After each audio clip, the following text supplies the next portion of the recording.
औलाद औलाद की कद्र किया करो।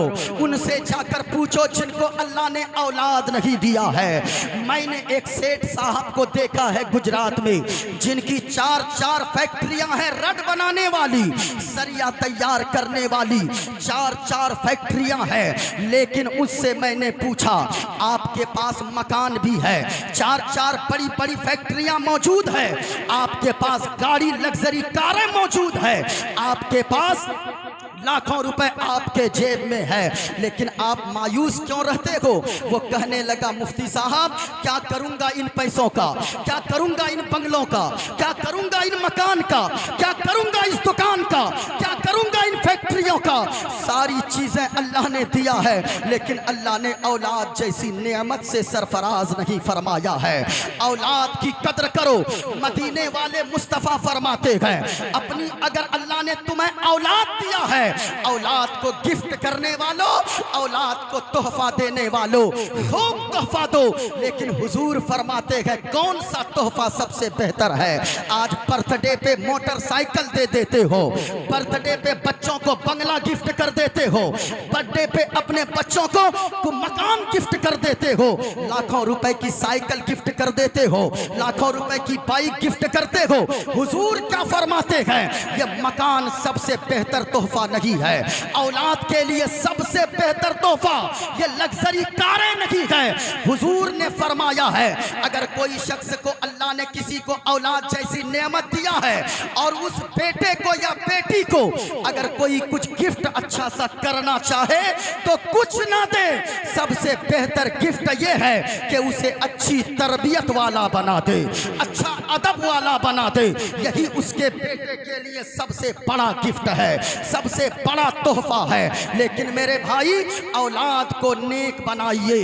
आज लोग औलाद मांगते हैं, इधर सुनो, औलाद मांगने वालों खूब औलाद मांगो, लेकिन याद रखना सिर्फ औलाद मत मांगो अल्लाह से, अल्लाह से मांगो तो नेक औलाद मांगो।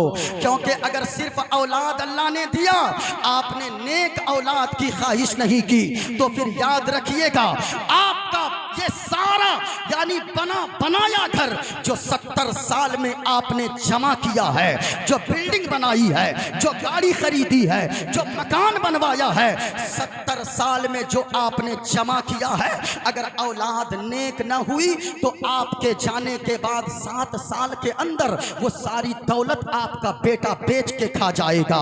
हमने कितने रिक्शा चलाने वालों से पूछा है, बूढ़े हो गए हो, दाढ़ी सफेद है, सर के बाल सफेद हो गए हैं, इस उम्र में रिक्शा चलाते हो?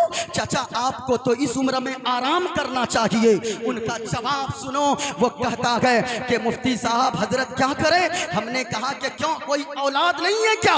कहा कि हजरत 4 बेटे हैं मेरे पास। मैंने कहा ये 4 बेटे जब हैं इस उम्र में रिक्शा क्यों चलाते हो? क्या कोई बेटा देखता नहीं है? उस बूढ़े ने जवाब दिया हजरत ऐसी औलाद अल्लाह नहीं देता, मैं बे औलाद रह जाता यही मेरे लिए बेहतर था।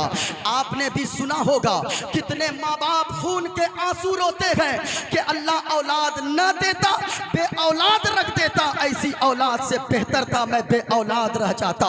मैं इस जगह ठहर के कहना चाहूंगा औलाद नेक मांगिए, लेकिन नेक औलाद के लिए माँ बाप का नेक होना जरूरी है। ऐसा थोड़ी है भाई साहब कि बाप शराब पीकर घुलटा रहे, माँ अय्याशी करती रहे, माँ पाप करते रहे और बेटा मस्जिद का नमाजी हो जाए। ऐसा नहीं होता है, बल्कि जब बाप नेक होता है, माँ नेक होती है, तो बेटा अगर होता है तो बेटा गद्दार नहीं होता, बेटा मुस्तफा का वफादार होता है। माँ अगर नेक होती है तो बेटी अय्याश नहीं होती, बल्कि बेटी बड़ी होकर कनीज़े फातिमा बना करती है। माँ का भी नेक होना जरूरी है। औलाद के नेक होने के लिए बाप का भी नेक होना जरूरी है। सुनो, माँ बाप अगर नेक हो, औलाद कैसी होती है? आपने गरीब नवाज का नाम सुना है। हुजूर ख्वाजा गरीब नवाज एक मर्तबा एक रास्ते से गुजर रहे थे। अचानक हजरत ख्वाजा गरीब नवाज एक जगह लोगों का